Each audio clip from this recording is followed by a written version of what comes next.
Hey, welcome into the Stinkin Truth Podcast. Mark Schlereth alongside my co-host, Mike Evans. We thank you so much for being a part of the Stinkin Truth. Make sure you, what do you do? You like us, you subscribe, you share. If you like what we talk about, if you don't like it, keep your mouth shut because that's the most important thing. We're trying to grow the podcast. Mike, how are you, buddy? Great. Waiting for this Aaron Rodgers trade. Yeah. The longer it goes on, are you starting to wonder if it's going to happen? No. You know, what's the old saying that deadlines spur actions? Like, there's not a real deadline right now. So I don't think that there's any real pressure on either side. You know, it's interesting. What is the value of Aaron Rodgers? I think that's what's really being discussed right now. What's the value? He's 39 years old. You know, are you going to get him for a year? Are you going to get him for 2 years? Like, I think if you're looking at what the Russell Wilson deal was here in Denver a year ago and thinking, you know, you're the Green Bay Packers, we're going to get a similar deal. Well, sorry, you should have traded him last year to the Broncos when you got Nathaniel Hackett, but you didn't. You held on to him. You weren't sure about your backup quarterback. You weren't sure that Jordan Love was ready to take the next step. You weren't sure about what was going on, so you decided to shuffle your feet. Now the value of Aaron Rodgers has dropped precipitously. What is it? It's certainly not 2 first-rounders. It may not be a first-rounder. Well, you're not going to get the Jets' first-round pick this year. That's the 13th overall pick. Right. Yeah, the Jets would be ridiculous to give that up. So you're right. What is the value? And at this point, how motivated or how much does Green Bay have to make this trade? Like, who's got the leverage? The Packers or the Jets? It's a great question. Right now, probably the Packers, but eventually you're going to have to eat that money. Eventually, all that's going to go onto your cap. So wouldn't you rather get rid of it and have some operating expense room? I mean, free agency essentially is over, right? Now what's being signed? 1-year deals. So the free agency aspect of, you know, diving in deep to free agency and bolstering your roster with other people's players, that time is pretty much come and gone. I mean, there's a few guys out there that are available, but for the most part, I mean, that deal is done, right? So now it's just about giving yourself cap relief, getting that contract off your books. I would think that that's the most important thing. And I think if you cut him or trade him after June 1st, I think then you can spread it out over. Well, I didn't even know how that works. I'm reading from a report here. Packers have no cap or cash issues with Rodgers' contract. There's no money due to him until September. It will cost them more in cap space with him off the roster than on it. So what about the idea that you just say, hey, look, sorry, Aaron. You know, Jets didn't give us the kind of deal we want. We'll pay you the money we owe you this year, but you're going to be playing for us. Do they want that? Or do they want to move on from Aaron Rodgers? I think they want. I don't think they want the specter of Aaron Rodgers hanging over that franchise. Time to move on. The guy's arguably the best player that's ever played for the Green Bay Packers, and that's saying a lot because you go back through their history, especially back to the Bart Starr years, right? With Vince Lombardi and all that, like that's saying a lot. Aaron Rodgers, Brett Favre. You know, Bart Starr, you talk about some of the iconic players that have played in that franchise. There's a bunch of them. So I don't think you want that hanging over your franchise. I don't think you want that to be seen with your current group of players, how we treat guys on their way out. See, I'm kind of curious about this because we just saw this with Sean Payton here in Denver. And there was always the assumption that once Payton decided this is where I want to coach, that the relationship with Mickey Loomis in New Orleans was good enough that they weren't really going to hold this up. Okay, the Saints weren't going to play such hardball that it would restrict Payton from being able to go where he wants to go. Do you think there's still that same kind of element that Green Bay wants to do right by Aaron? Or has the relationship, maybe soured enough to the point where, no, we're going to exact as much out of this as we possibly can? Well, I still think they're going to try. I mean, you'd be a fool not to try to get as much as you can, but at some point, you need to move on. And like the next deadline is the draft. And really nothing's going to happen before the draft. And like off-season programs and all that stuff. But ultimately, I think that Aaron Rodgers has enough respect within that organization with the players. And I know the players have a ton of respect. The guys who have played with Aaron Rodgers have a ton of respect for Aaron Rodgers. And he's got a bunch of really good relationships within that locker room that I would say at some point you'll be looking like sour grapes if you don't get it done as an organization. And speaking of building cultures and doing like everybody talks about the importance of culture and leadership and this, that, and the other, and and organizations talk a good game. Like this is the kind of thing that can make all the players downstairs look at the upstairs aspect, the organizational aspect of that franchise with kind of a side eye. And so eventually they'll be pushed, and I think it comes draft time to get this deal done. So it certainly looks like Aaron Rodgers will eventually be the Jets quarterback, and I'm assuming it's going to be sometime around draft. So in the meantime, the entire NFL world waits on Aaron Rodgers. God, he must hate the attention. Yeah. Must hate all this attention. Yep. Probably, it's probably terrible. Really, makes him uncomfortable, that kind of thing. Speaking of uncomfortable, the relationship between the NFL and the NFLPA boss, DeMaurice Smith, who came out and ripped the NFL. So no team, despite the fact that teams can try to negotiate with Lamar Jackson, right? Nobody's reached out. Nobody has even kicked the tires on Lamar Jackson. And DeMaurice Smith came out and said, quote, "The NFL draft and the franchise tag system exist because owners have colluded in the past to both depress and restrict markets. This time they are criminally gaming the game itself." That it is full-on collusion when it comes to Lamar Jackson. Everybody stay away from this guy. And DeMaurice Smith says the NFL has gone above and beyond. So first, let me their collusion. Okay, let me ask you this: what was the first part that you read there? That the NFL draft and the franchise tag system exists because owners have colluded in the past to both depress and restrict markets. So the draft and the franchise tag, right, are part of the NFL owners' collusion? Correct. That's what you're saying. Depress the market. Okay, to depress the market. So let me ask you this: and restrict it. Did you guys, in your negotiations with the NFL, agree to a franchise tag? Yes. Oh, you did. So Yes. that wasn't forced upon you. You agreed to it. Did you agree to a rookie wage scale on the NFL draft? Did you agree to that too as Yes. part of your collective? Oh, you did. Yes. You did. So that was collusion? They colluded to get that? Or you gave it up? I mean, that part I find offensive. The whole thing about the draft and what you did from a rookie wage scale standpoint, what you allowed to happen to incoming players that have no say when it comes to negotiating, that's what I found criminal. Like the fact that you said, hey, we're going to take these players that don't have a voice at the table when it comes to negotiating, and we're going to restrict the amount of money that you can make because you haven't produced in the NFL yet. Like that you're going to negotiate on their behalf, and that is not, to me, like that is such a crappy way to have those guys enter into the league where they're stuck to 5-year deals that are capped, essentially. And to think that you negotiated that in your last collective bargaining agreement thinking that the owners would save that money on those players and just willy-nilly pass it to the veterans? Like, how stupid are you people? And you've told him this before. 100%. I referred to this as being like the bar I hung out at when I was in college, when I was back for the summertime in Anchorage, Alaska, called Chilkoot Charlie's.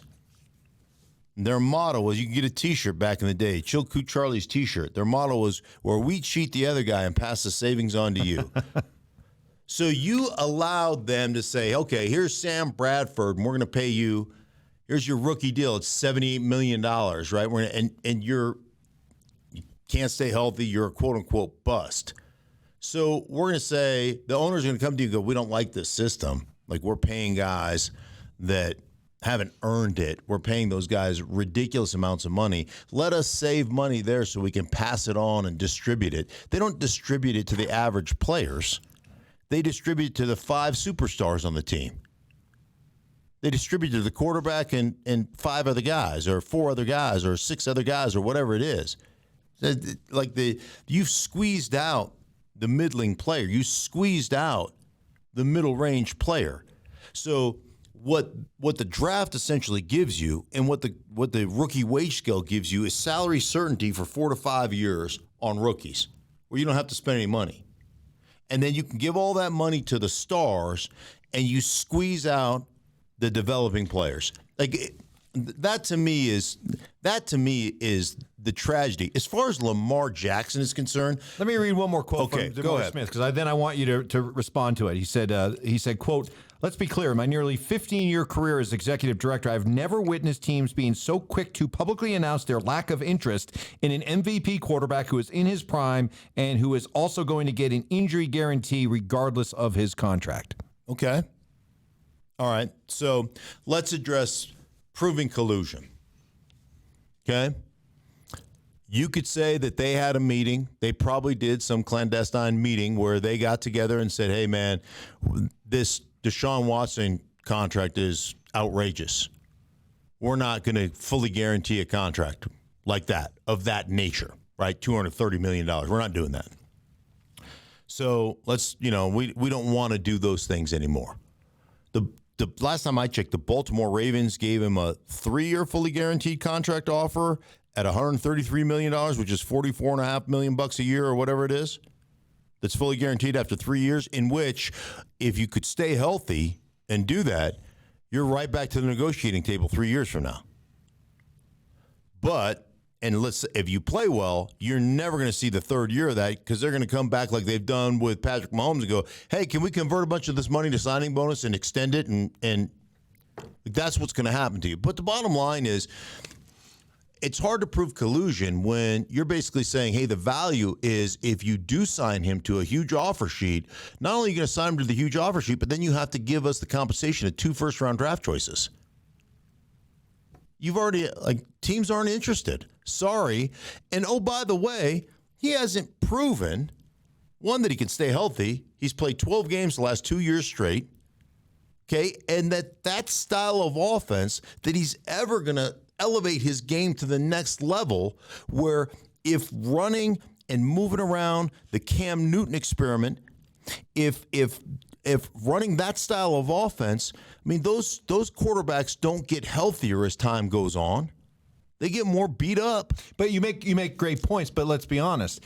If all that stuff was still in play, but Lamar Jackson was only asking for $130, $140 million, teams would be running to negotiate with him, even with all those other obstacles that you face with Lamar Jackson. This is about the money. And at the risk of probably getting a lot of people mad at me because I'm going to defend billionaires, but, collusion's such a negative, evil word, but why can't it just be good business? These are 32 owners. 31 of them were unhappy when Jimmy Haslam went rogue and gave out a contract. Isn't it within the right of these owners to say, look, whoa, that contract was such an outlier. We don't want to establish that kind of precedent. Right. And so it's our right as businessmen that we don't want to spend that kind of money. And so why can't that be a collective business mindset rather than just, whoa, it's collusion? Right. Well, I mean, why can't it just be business? Yeah, collusion is, again, it's one of those things that's virtually impossible to prove, because you're right, it is business sense. And there is some, from a market standpoint, let's face it, to act like guarantees are they're not fully guaranteed contracts, Mike. How many 1-year contracts have we seen being signed right now? Like this is, hey, these are 1-year, prove it, fully guaranteed deals.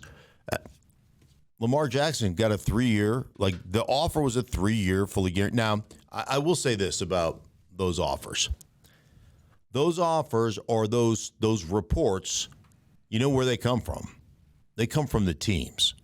They don't come from there has never been a player or an agent that has released the terms of a contract that they refuse to take. Because there's always something in that contract that isn't, the funny money of it or like for instance, there's Lamar, we offer him a 3-year fully guaranteed contract, at $133 million, it equals $44.5 million per year. But what they don't release is, but we have an option at year 4 and 5, we have an option, kind of a right of first refusal option to extend the contract. And you're like, no, I don't. You give me the full 3-year deal, but don't put caveats at the end of it.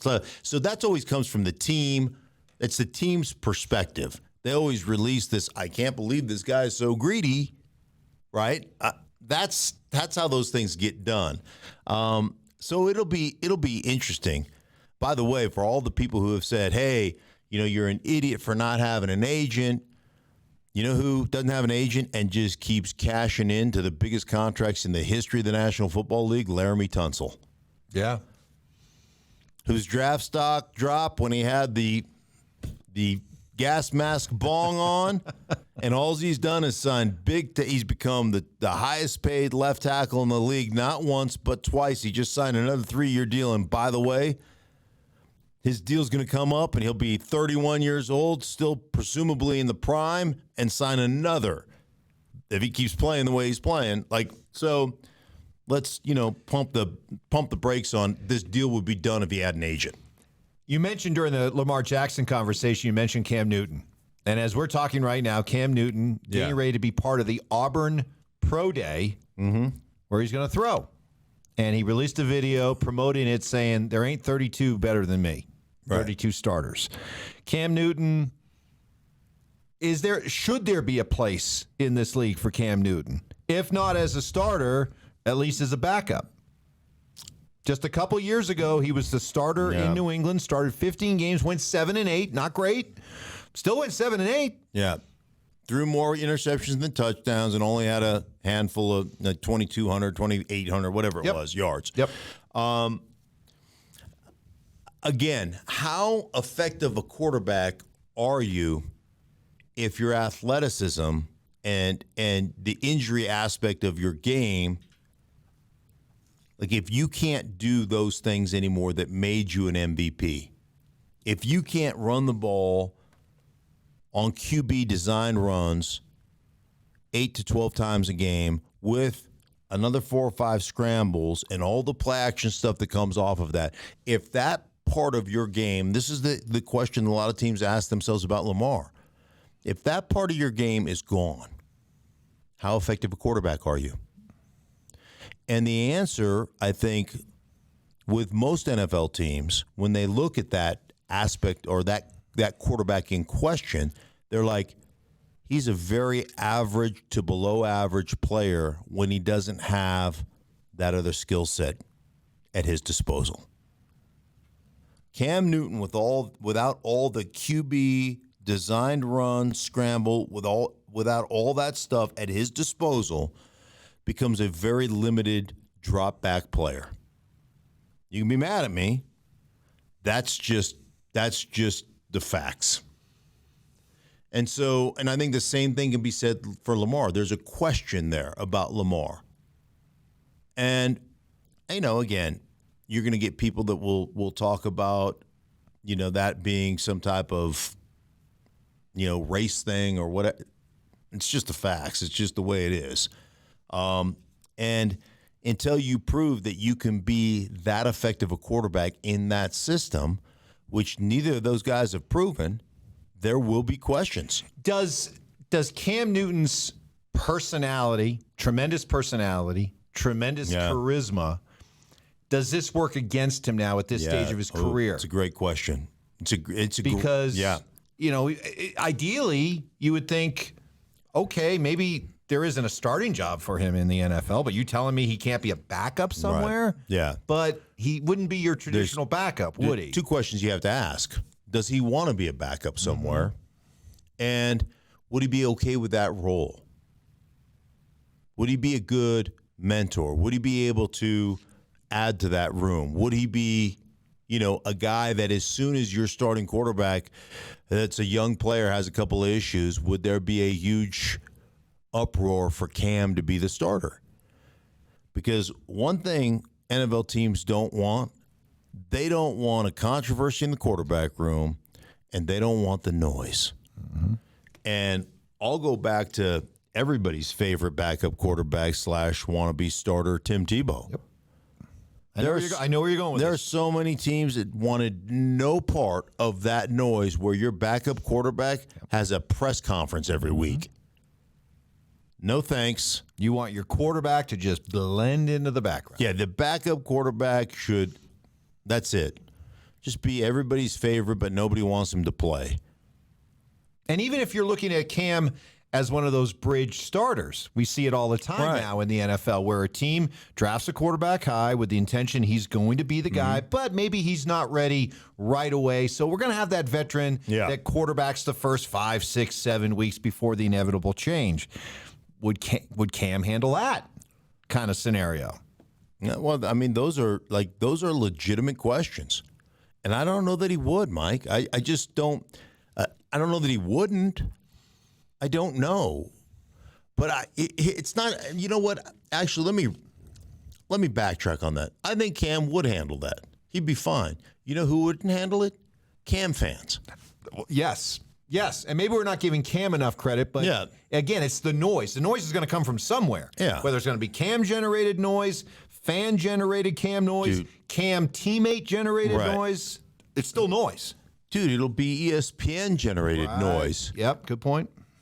It'll be Stephen A. Smith. It'll be talk shows. It'll be like exactly what Cam said. You're telling me there's 32 of these guys. I'm not better than one of the 32? Yeah. They'll take that quote and they'll run with it. So, hey, it's all good, man.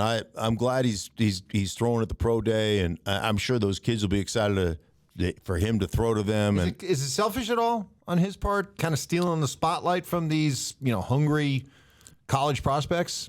I don't think so. I think it's Auburn's pro day. They're going to be scouts because Auburn's going to put out players. It's the SEC. They're going to have defensive players that I've never heard of. They're going to have some offensive players that I've never heard of. They're going to have athletes. I mean, that's the SEC. That's SEC football. So no, I think regardless, like if Cam did his own pro day, who showed up to the pro day? All the receivers and all the running backs from Auburn would show up there, and anywhere else that is close where guys can come and get a look. Because, hey, man, the more NFL eyes that are out there, because if Cam's doing it, hey, Auburn's going to have X number of scouts. Like every team's going to represent them. But all of a sudden you add Cam to the mix, guess what? It's not only going to be scouts, but now it's going to be GMs. It's going to be everybody. So that just helps you if you show out at a place like that. And I've told you, man, my whole NFL career was basically built because Marvin Washington invited me to his workout. Like I went to his workouts. And so like that's a good thing for those kids. All right, we'll see. And by the way, one last thing about and to be fair to Cam, when he was in New England, he got rave reviews for being a really good teammate. Sure. So, I think Cam, and I've had a chance to meet with Cam and sit down with Cam, calling a Carolina game back in the day when Cam was there, and several Carolina games, and like there's been maturity. Cam's a good dude. There's been maturity. There's been growth. There's been. He told me this great story about his mom and I don't know if it was his daughter. I think it was his daughter was having a breakdown in the store. They're in some store, right? They're shopping, a grocery store. Kids pitching a fit. Right. They Tired. see a type of cereal they want. And they're throwing a fit about the cereal. Well, we've all been there. Yeah. Right. All of us have been there. And pitching a fit, and Cam disciplining the child, saying, "Hey, this is embarrassing. You're da da da da." And Cam's mom saying to him, she just acts just like you do. And he was like, "Oof." You want to talk about cut me to the core, right? Yeah, right. So I know there's been growth. I've really enjoyed over the years getting to talk to him, and so I know there's been he assesses where he's at, but he's got extreme athletic, call it athletic confidence, arrogance, whatever you want to call it, man. He's got that, and he is popular, and because there's no question. And just to picture this is that, and it you talk about the circus, the noise, and you'd have Cam Newton, even if he wanted to be a backup, I'll be a good backup. Yeah.